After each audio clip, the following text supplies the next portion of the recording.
जय हिंद दोस्तों, कैसे हैं आप लोग। मैं मोहित आपका मैथ्स ऑफिशियल में स्वागत करता हूं। हम लोग पढ़ रहे थे important question series for board exam, जिसमें हमने पिछली क्लास में हमने अर्थमेटिक प्रोग्रेशन समांतर श्रेणी के इंपॉर्टेंट क्वेश्चन कंप्लीट किए थे। आज हम पढ़ेंगे नया चैप्टर क्वाड्रेटिक इक्वेशन, द्विघात समीकरण। तो द्विघात समीकरण में इंपॉर्टेंट क्वेश्चन मतलब बेसिक से हम चलते हुए किस तरह के क्वेश्चन आपसे पूछे जाएंगे एग्जाम में, उस तरह से पहले बेसिक समझाते हुए क्लियर कराते हुए क्वेश्चन की तरफ बढ़ते हैं। ठीक है, तो क्वाड्रेटिक इक्वेशन में आपको क्या पढ़ना है। जैसे पहला क्वेश्चन है हमारा, nature of the root of equation this. देखो क्वाड्रेटिक इक्वेशन में जैसे कि हमारी कोई भी क्वाड्रेटिक इक्वेशन है, जैसे मैंने मान लिया क्वाड्रेटिक इक्वेशन है ax² plus bx plus c is equal 0। ये हमारी कोई द्विघात समीकरण है, क्वाड्रेटिक इक्वेशन है। तो इसके दो रूट होते हैं भाई। क्वाड्रेटिक इक्वेशन है तो इसके दो रूट होंगे, एक अल्फा और एक बीटा। ये मैंने मान लिए, ये अल्फा और बीटा इसके दो रूट है। तो क्वाड्रेटिक इक्वेशन में होता क्या है, ये अल्फा और बीटा निकलते कैसे हैं। इसके दो मेथड होते हैं। एक होता है फैक्टराइजेशन मेथड, पहला होता है फैक्टराइजेशन मेथड, जिसे हम कहते हैं गुणनखंड विधि। दूसरा होता है हमारा क्वाड्रेटिक मेथड। क्वाड्रेटिक मेथड, इसे हम धराचार्य फार्मूला भी बोलते हैं। ठीक है, जो श्री धराचार्य फार्मूला जो है वही हमारा क्वाड्रेटिक मेथड होता है। फैक्टराइजेशन मेथड में क्या होता है, इसमें हमें मिडिल टर्म को स्प्लिट करके, मिडिल टर्म के फैक्टर करके हम किसी भी इक्वेशन को फैक्टराइज करते हैं। दूसरा इस चीज़ में हमें क्या पढ़ना है, जैसे ये क्वाड्रेटिक इक्वेशन है तो अल्फा और बीटा है, तो ये दो रूट हैं, इसके दो रूट है, हिंदी में बोले तो मूल है। ये किसी द्विघात समीकरण के अल्फा और बीटा दो मूल है। तो जो मूलों का योग है, मूलों का योग अल्फा प्लस बीटा होगा, वो होता है माइनस का b/a। इसका मतलब होता है जो x का गुणांक होता है, x का कोफिशिएंट, और डिवाइड में होता है x² का कोफिशिएंट माइनस का b/a। और रूट की प्रोडक्ट क्या होती है भाई, दोनों मूलों का गुणनफल क्या होता है, वो होता है c/a। ठीक है, कांस्टेंट टर्म अपॉन x² का कोफिशिएंट। तो इस तरह से ये बेसिक चीज़ें हैं। तो ये मैं क्वेश्चन के साथ साथ बताता रहूँगा। हम बढ़ते हैं क्वेश्चन की तरफ।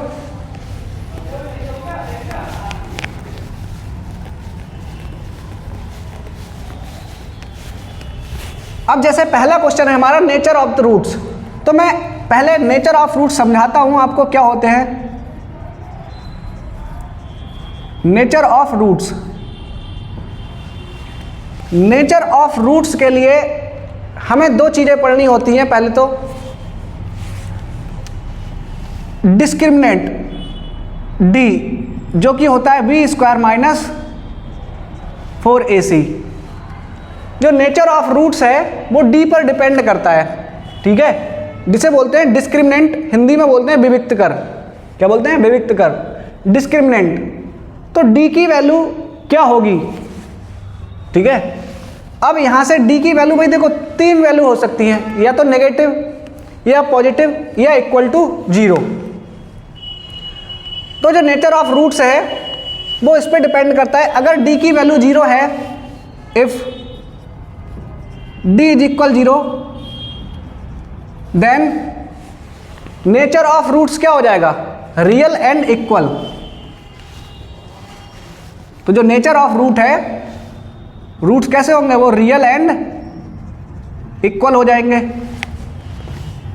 If d is less than 0, then roots कैसे हो जाएंगे भाई, d की वैल्यू अगर 0 से कम है मतलब नेगेटिव है, तो जो इसके रूट्स हैं वो हो जाते हैं इमेजिनरी।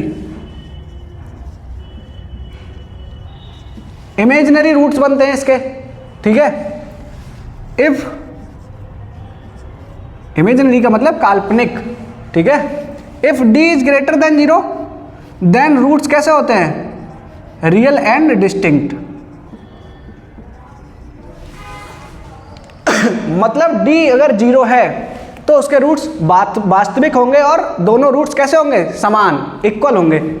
और d अगर ग्रेटर देन 0 है तो उसके रूट्स वास्तविक होंगे और अलग अलग होंगे, ठीक है। तो इस तरह से हमें इस इक्वेशन के नेचर ऑफ रूट्स निकालने हैं। तो देखो कैसे निकलेंगे।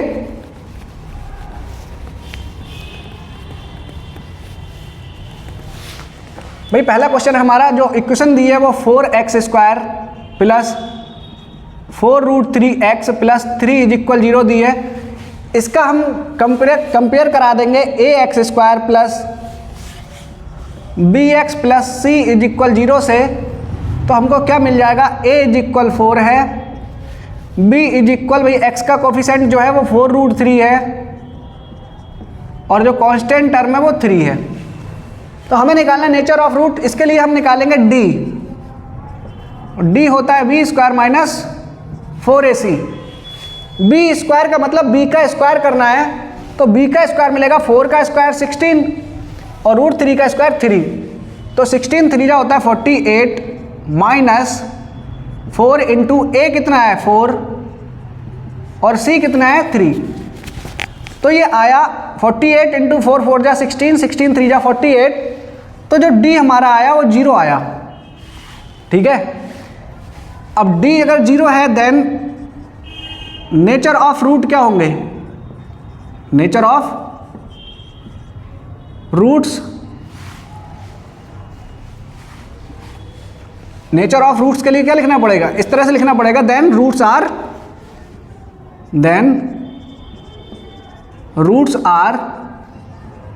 Real and equal. तो जो इस इक्वेशन के रूट्स हैं वो कैसे होंगे, वास्तविक और समान होंगे, ठीक है। क्लियर है। तो अब बढ़ते हैं हम अगले क्वेश्चन की तरफ। ये समझ में आया होगा नेचर ऑफ रूट्स कैसे निकालते हैं, जो कि वैल्यू किस पे डिपेंड करती है, डिस्क्रिमिनेंट d की वैल्यू पे निर्भर करती है।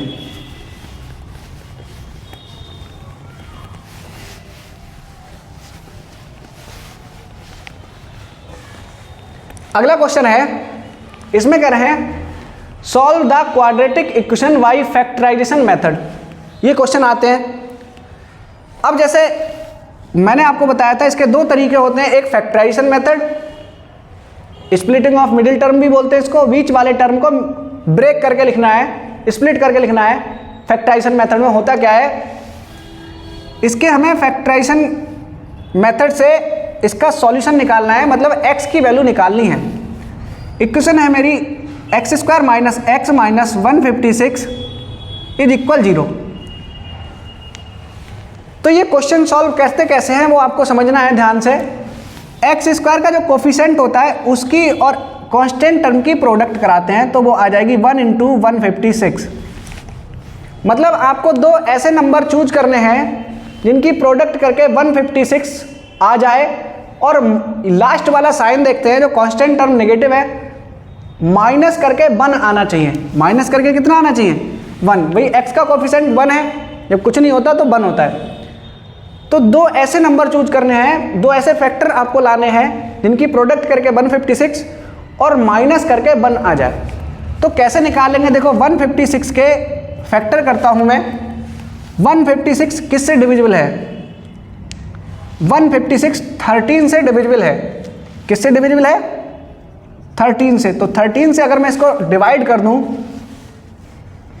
तो 13 से डिवाइड करूंगा तो 13 बन जा 13, ठीक है, और 13 2 जा 26। भाई 13 की और 12 की आप अगर प्रोडक्ट कर दोगे तो जो नंबर मिलेगा वो 156 मिलेगा, और इनका अगर डिफरेंस देखेंगे 13 में से 12 माइनस कर दोगे तो 1 मिलेगा। तो इस 1 को हम क्या लिखेंगे, इस तरह से लिखेंगे, वही 1x² को x² लिख सकते हैं, माइनस इस 1 को लिखेंगे 13 माइनस 12 इंटू x, ये वाला x, इस 1 को हमने स्प्लिट करके लिख दिया, और माइनस का 156 इज इक्वल 0। इतनी बात समझ में आ गई होगी, ठीक है।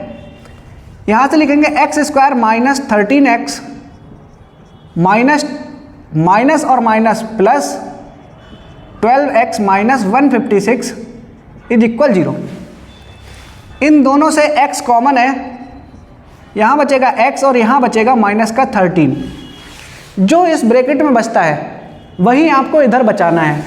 तो यहाँ से क्या कॉमन लो भाई, प्लस का x लाना है आपको, तो 12 कॉमन ले लो, तो यहाँ बचेगा x और माइनस यहाँ से जब 12 कॉमन लिया है तो बचेगा 13 इक्वल 0। देखो x माइनस 13 यहाँ भी है, x माइनस 13 यहाँ भी है, ये दोनों से कॉमन है, तो आ जाएगा x माइनस 13 और एक ब्रैकेट में बचेगा x प्लस 12 इज इक्वल 0। एक बात ध्यान से समझना, अगर किन्हीं भी दो फैक्टर की प्रोडक्ट अगर 0 है तो दो पॉसिबल वे हो सकते हैं, मतलब दो तरीके हो सकते हैं, या तो ये 0 हो या ये 0 हो। तो एक बार इसको 0 रखेंगे, if x minus 13 is equal 0 then x is equal क्या मिल जाएगा भाई, ये 13 इधर जाएगा तो x की वैल्यू 13 मिल जाएगी। और एक बार आप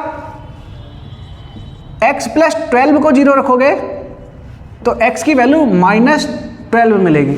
ठीक है, तो जो इस इक्वेशन के फैक्टर आएंगे वो क्या आ जाएंगे भाई, इसके सॉल्यूशन क्या होंगे, then x is equal 13 comma minus 12। ये आपको इस इक्वेशन का सॉल्यूशन मिल जाएगा। मतलब अगर आप x की ये वैल्यू इसमें पुट कर दोगे तो आपको 0 मिल जाएगा। ठीक है, तो ये दोनों इस इक्वेशन के रूट्स हैं या सॉल्यूशन हैं, आप कुछ भी बोल सकते हैं, या जीरोज बोल सकते हैं। ठीक है, तो इस तरह से ये फैक्टराइजेशन मेथड से इस तरह से क्वेश्चन करते हैं। अब अगला क्वेश्चन है solve the quadratic equation by quadratic formula. भाई कभी कभी इक्वेशन इस तरह से दी होती है कि जिसको हम स्प्लिट फॉर्म से कर ही नहीं पाते, मतलब फैक्टराइजेशन मेथड से सॉल्व ही नहीं कर पाते, तो हमको क्वाड्रेटिक फार्मूला की ज़रूरत पड़ती है। वो क्या होता है वो बताते हैं, अगले क्वेश्चन की तरफ बढ़ते हैं।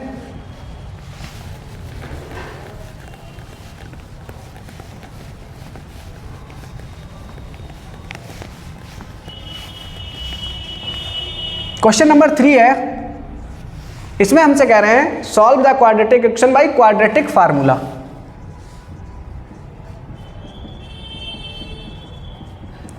अब आप कहोगे क्वाड्रेटिक फार्मूला क्या होता है भाई, क्या होता है ये क्वाड्रेटिक फार्मूला। तो जो क्वाड्रेटिक फार्मूला होता है वो होता है जो श्रीधराचार्य फार्मूला है, उसी को हम क्वाड्रेटिक फार्मूला बोलते हैं, जो कि होता है x इज इक्वल माइनस का b plus minus root b square minus 4ac upon 2a। ये जो फार्मूला है इसको बोलते हैं हम धराचार्य फार्मूला या क्वाड्रेटिक फार्मूला। तो इस फार्मूले से हमें इस इक्वेशन को सॉल्व करना है। तो सबसे पहले क्या करेंगे, इस इक्वेशन का कंपैरिजन कराएंगे ax square plus bx plus c is equal 0। ये क्या है, ये general equation of quadratic equation है, general equation of quadratic equation, quadratic equation की जनरल फॉर्म है ये। इससे इसका कंपैरिजन कराएंगे तो a इज इक्वल मिलेगा 1, भाई एक्स स्क्वायर का कोफिशिएंट 1 है, b की वैल्यू मिलेगी -7 और c की वैल्यू मिलेगी 18। ये वैल्यू आप इसमें लगा दोगे, लगाते हैं तो x इज इक्वल मिलेगा माइनस का b, अब b पहले से ही माइनस का है तो यहाँ हो जाएगा प्लस, प्लस माइनस रूट के अंदर मिलेगा b स्क्वायर, b है हमारा -7, -7 का जब स्क्वायर करोगे तो मिलेगा 49, क्योंकि माइनस का स्क्वायर प्लस हो जाता है, तो ये मिलेगा 49 माइनस 4 इंटू a है 1 और c है मेरा 18, ये मिल जाएगा। ठीक है, अपॉन में मिलेगा 2a, 2a की वैल्यू है 1 तो 2 बन जा 2 मिल जाएगा। ठीक है, इसको सॉल्व करना है, x is equal 7 plus minus root के अंदर मिलेगा, रूट के अंदर क्या मिलेगा 49 माइनस 18 फोरजा कितना होता है भाई, 18 फोरजा होता है 72, तो 49 माइनस 72 अपॉन 2। इसको आगे सॉल्व करेंगे यहाँ लिख रहा हूँ मैं, ये मिलेगा 7 प्लस माइनस रूट के अंदर क्या मिलेगा, वही 72 में से 49 को माइनस करना है, तो 12 में से 9 जाएगा, बचेगा 3 और 6 बचेगा ना, यहाँ 6 में से 4 जाएगा तो 2, लेकिन ये वैल्यू माइनस की मिलेगी। और आपको पता है रूट के अंदर कभी भी माइनस नहीं होता, तो जो रूट -1 होता है उसकी वैल्यू होती है आयोटा। ये एक इमेजिनरी नंबर है, ठीक है, ये एक इमेजिनरी नंबर है और इसके अपॉन में मिलेगा 2, ठीक है। तो इसकी दो वैल्यू होंगी, x की दो वैल्यू होंगी, वो क्या होंगी, x की वैल्यू आएगी एक 7 plus i√23 upon 2 comma 7 plus 7 एक बार माइनस, इस बार क्या होगा 7 माइनस i√23 अपॉन 2। तो ये दो वैल्यू मिलेंगी x की जो कि इमेजिनरी रूट्स हैं, ठीक है। ये कैसी वैल्यू है, काल्पनिक वैल्यू है, ये एक इमेजिनरी नंबर है i, इसकी वैल्यू होती है -1, रूट -1, ठीक है। तो इस तरह से ये क्वाड्रेटिक फार्मूला से, इस तरह से कोई भी क्वाड्रेटिक इक्वेशन को हम सॉल्व कर सकते हैं, द्विघात समीकरण को श्रीधराचार्य फार्मूला या क्वाड्रेटिक फार्मूला से सॉल्व कर सकते हैं, ठीक है। तो इस तरह से ये थर्ड क्वेश्चन था। आगे बढ़ते हैं हम फोर्थ क्वेश्चन की तरफ।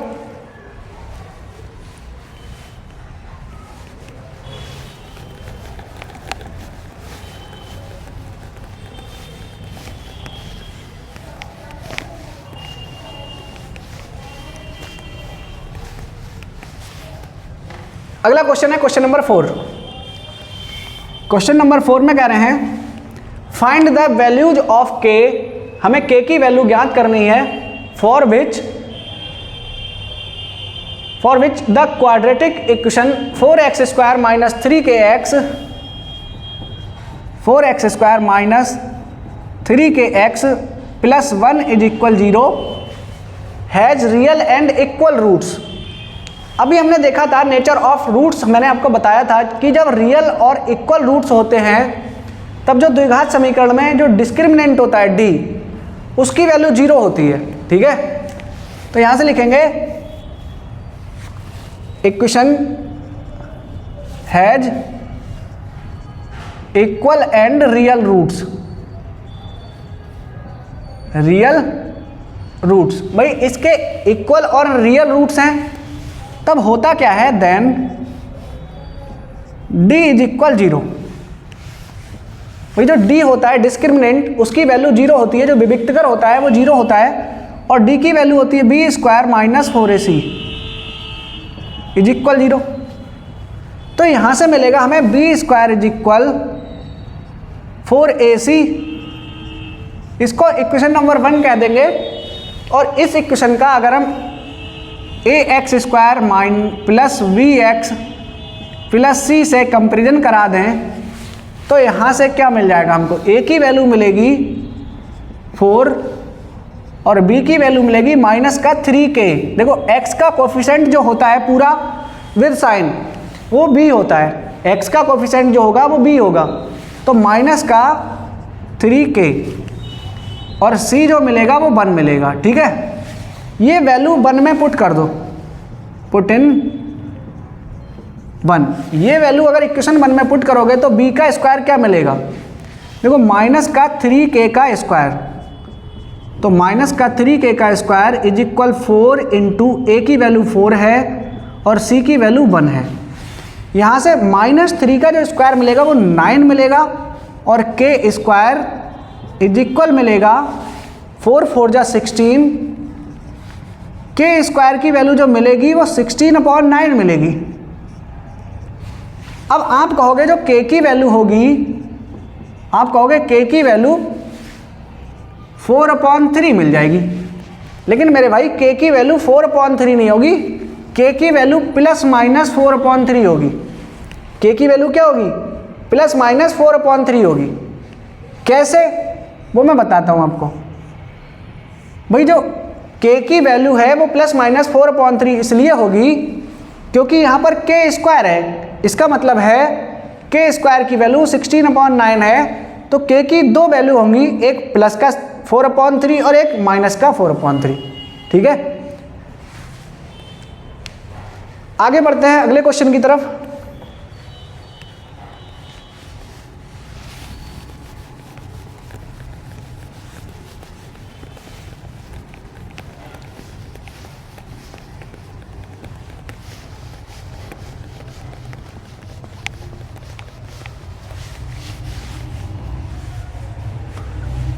देखो अभी जो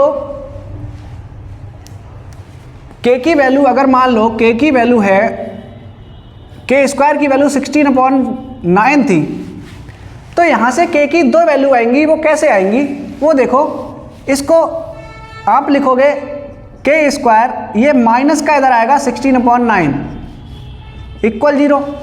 इसके फैक्टर करेंगे, इसे हम लिख सकते हैं के स्क्वायर माइनस 4/3 का होल स्क्वायर इक्वल 0।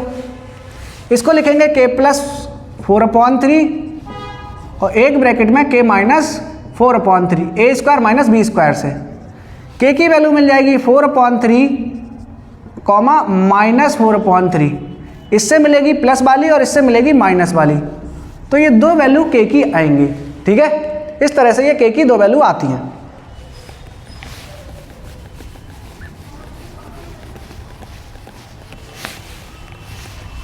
अगले क्वेश्चन की तरफ चलते हैं, लास्ट क्वेश्चन, और ये पूछा जाता है अल्फा बीटा में काफ़ी सारे रिलेशन पूछे जाते हैं जो हम कल क्लास में करेंगे।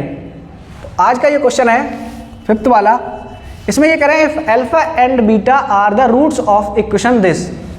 हमसे कह रहे हैं 4x² plus 3x plus 7 is equal 0 के रूट्स हैं अल्फा और बीटा।